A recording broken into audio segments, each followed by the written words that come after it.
Ciao amici e benvenuti a un nuovo video. Oggi esploreremo Villa dei Vescovi, una raffinata dimora situata sulla collina di Luvignano, un incantevole paese nella provincia di Padova. Sono venuto qui per scoprire di persona il lavoro svolto dal FAI, Fondo Ambiente Italiano, e come abbiano saputo valorizzare questa preziosa donazione di Maria Teresa Olcese Valotti e Pierpaolo Olcese nel 2005. Quando si ha l'opportunità di contribuire a un'associazione, penso che la cosa migliore sia vedere coi propri occhi il lavoro che viene svolto e poter constatare personalmente i risultati per capire come i soldi vengono effettivamente impiegati per questo scopo. Ma prima di iniziare il video ho notato che purtroppo molti di voi che guardano i miei contenuti non sono iscritti al canale. Non cambia nulla per te, ma per me è molto importante avere iscritti perché mi permette di offrirti sempre nuovi contenuti. Se il video ti è piaciuto, ti invito a lasciare anche un mi piace, ma ora iniziamo. Le testimonianze storiche raccontano della presenza, almeno dal 1077 d.C., di una pieve, un battistero e un cimitero in questo luogo. Ciò è stato confermato dai recenti scavi archeologici.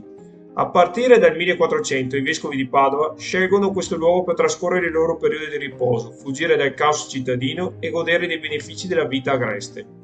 Durante il Rinascimento la campagna non è più considerata un ambiente insalubre e pericoloso, come accadeva nel Medioevo. Durante il Rinascimento vengono recuperate la conoscenza e lo stile di vita tipici dell'antichità greco-romana. È in questo contesto culturale che nasce l'attuale Villa dei Vescovi, chiaramente ispirata per la sua collocazione, funzione e soprattutto struttura architettonica alle ville dell'antica Roma. La residenza venne costruita nel 1535 su commissione del vescovo di Padova, Francesco Pisani, che su consiglio di Alvise Cornaro, amministratore della curia padovana e influente intellettuale dell'epoca, fece progettare la villa dall'architetto veronese Giovanni Maria Falconetto, un grande esperto di antichità classica.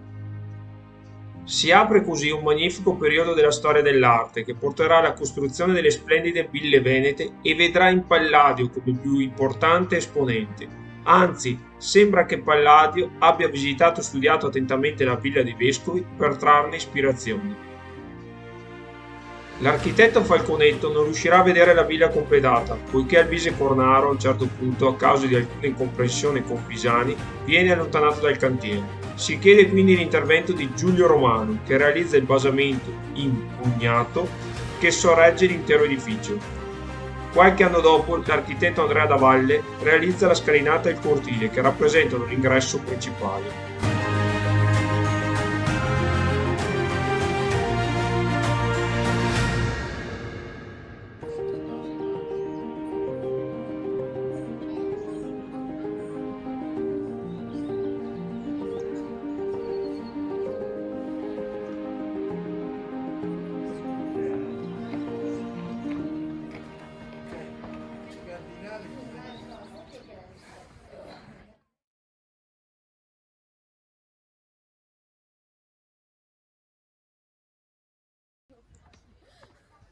La villa è incorniciata da un loggiato che regala splendidi panorami sui colli, i quali possono essere ammirati comodamente seduti su graziose poltrone di vimini messe a disposizione ai visitatori.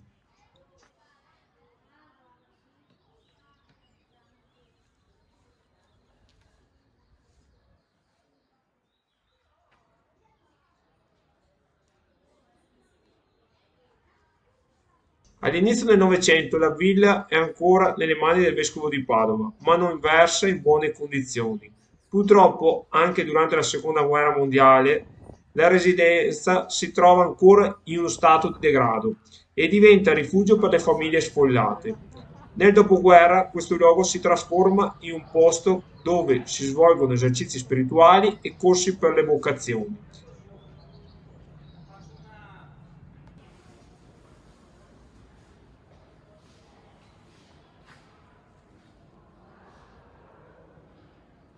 Testimonianza dell'attenzione precoce e Olcese per l'arte contemporanea.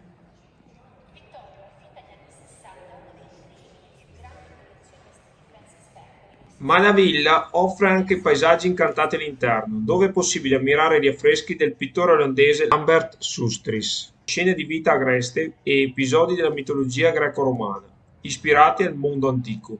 I paesaggi dipinti dialogano col paesaggio circostante attraverso un bellissimo gioco di analogie e prospettive.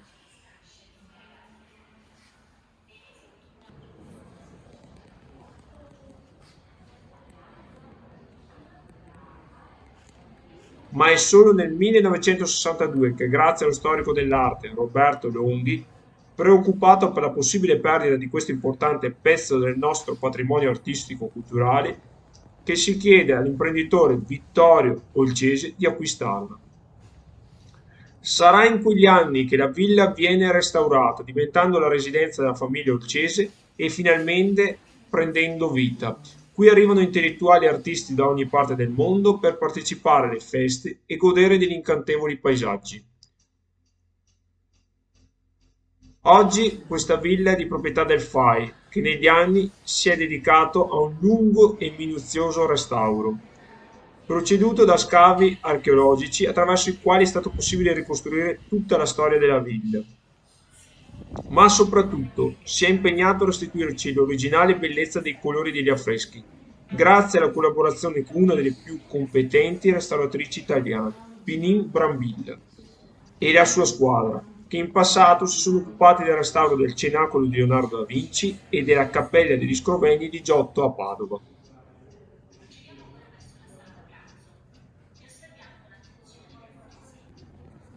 Fammi sapere nei commenti se già conoscevi questo luogo e se l'hai già visitato in passato. Mi piacerebbe sapere cosa trovi interessante qui e qual è la tua opinione.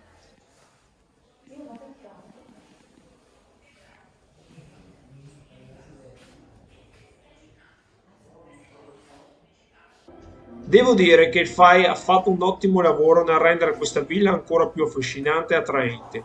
Grazie ai numerosi eventi che organizza in questo luogo, la villa sta rivivendo con nuova vita. All'interno troverai anche un fantastico bistrò dove potrai gustare deliziosi piatti o sorseggiare un caffè, mentre ammiri il paesaggio che circonda questo luogo.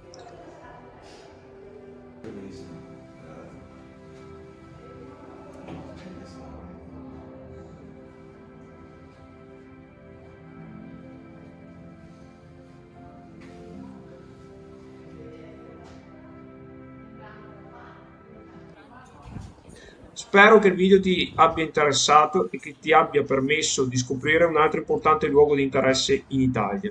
Ti invito caldamente a visitare personalmente questo luogo, poiché sono sicuro che rimarrai colpito dalla sua straordinaria bellezza. Se desideri sostenere il mio lavoro, ti chiedo di lasciare un like e non dimenticare di iscriverti al canale. Ci vediamo nel prossimo video, ciao e a presto!